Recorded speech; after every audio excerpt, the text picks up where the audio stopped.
In the heart of Yoruba land, where the rivers speak in ripples and the talking drums carry the whispers of gods, warriors are born with steel in their hands and duty in their hearts.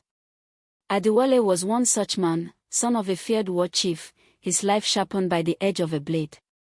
He had never feared the spear, nor the sword, yet the sight of Ìlúwọ by the Ọṣun river stole his breath, pierced his soul, and shattered the armor around his heart. Ìlúwọ was no ordinary maiden. She was the daughter of the sacred grove, keeper of the goddess's coral beads said to hold the blessings and warnings of on herself. In the golden light of the festival, she moved like water under moonlight, her laughter soft as palm wine on the lips, her gaze steady as the earth beneath the Iroko tree. Each night, when the compound fires burned low and the elders drifted to sleep, they met in secret. Under the watchful eyes of the moon, beneath the rustle of palm leaves, they spoke in whispers and silence alike, her touch the only victory he craved, her smile the only music that could still the drums in his chest. But love is a dangerous thing in a land where tradition is law. Fate is cruel to those who defy it. When the rival clan came to demand Ìlúwọ's hand, it was not for love, it was for peace. A fragile peace, paid for with her freedom. Her father, the high priest, wept in the shadows, but in Yoruba land, tradition is heavier than a father's tears. The night before the wedding, Ìlúwọ's beads darkened and turned the color of blood. Elders gathered and whispered of an omen, the goddess was warning them that a sacrifice was near. And so, at dawn, Adéwálé came to the gates of the rival compound, not as a warrior of the clan, but as a thief of love. The morning air trembled with the clash of steel and the roar of warriors. Spears sang through the sky, dust rose like spirits from the earth, and somewhere between life and death, Ìlúwọ's cry pierced the chaos. In Yoruba land, they say beats rem.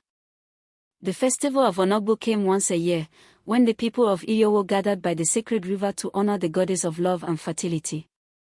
The air was alive with color, women in shimmering Oso wrappers, their gaily head wraps rising like crowns, men in agbada robes embroidered with gold thread, their hands beating the talking drums in rhythms older than memory.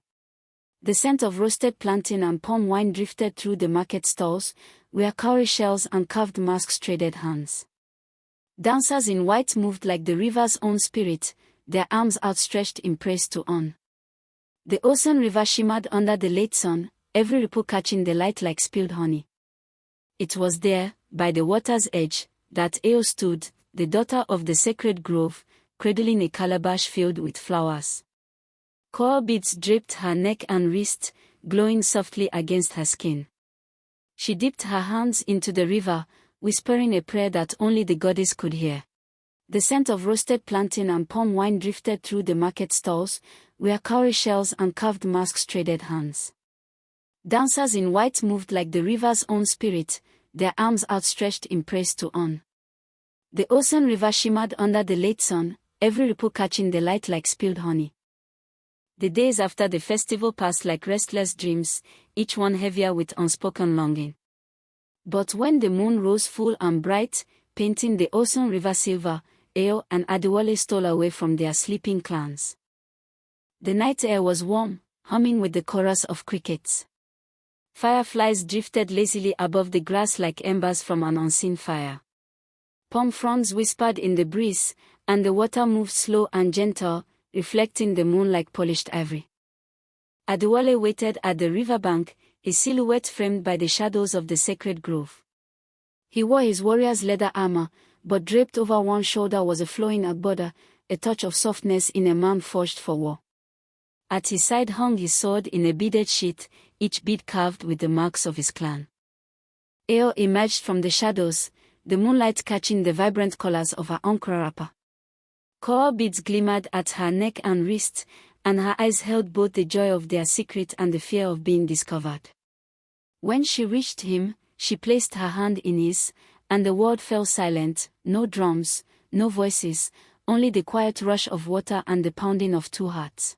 They spoke in whispers, their words weaving promises neither knew if they could keep.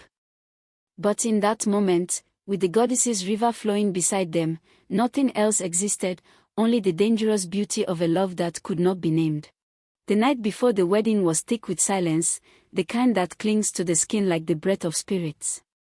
In the high priest compound, Eo sat alone in the dim glow of an oil lamp, her shadow swaying against the raffia walls. The coral beads around her neck, the same beads blessed by the goddess on at her birth, lay cool against her skin.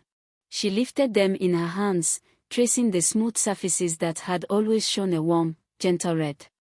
But tonight, under the flicker of lamplight, the color began to darken. Slowly, almost like a living thing, the beads deepened to the shade of spilled blood. Eo's breath caught. Her hands trembled. She knew the stories, how the goddess would sometimes speak through omens. In the grove, they said red beads foretold sacrifice. Not the sacrifice of goats or fowl, but of something the heart could not bear to lose. Her father, the high priest, entered quietly, the scent of sacred herbs clinging to his robes. His eyes fell on the beads, and for a moment, he did not breathe. On his speaking, he whispered, his voice heavy. A sacrifice is coming. And it will be bought with blood. Outside, the drums for the wedding feast began to echo faintly through the night air, a hollow, distant sound, as though even the new joy would not last until dawn. At the first light of dawn, the air in Ìlúwọ was heavy, not with the scent of morning fires or market spices, but with the iron taste of war. Adéwálé stood at the edge of the rival clan's compound, his hand resting on the hilt of his sword. He had not come as a diplomat. Not as a son of the war chief. He had come as a thief of love. The gates loomed before him, tall wooden doors bound with iron, guarded by warriors with scarred faces and eyes like sharpened steel. Beyond them, he knew Eo stood wrapped in wedding cloth, her hands bound not by rope but by duty. Duty he intended to break. The talking drum sounded from within, announcing the union of two clans. But the rhythm shifted when the gates burst open.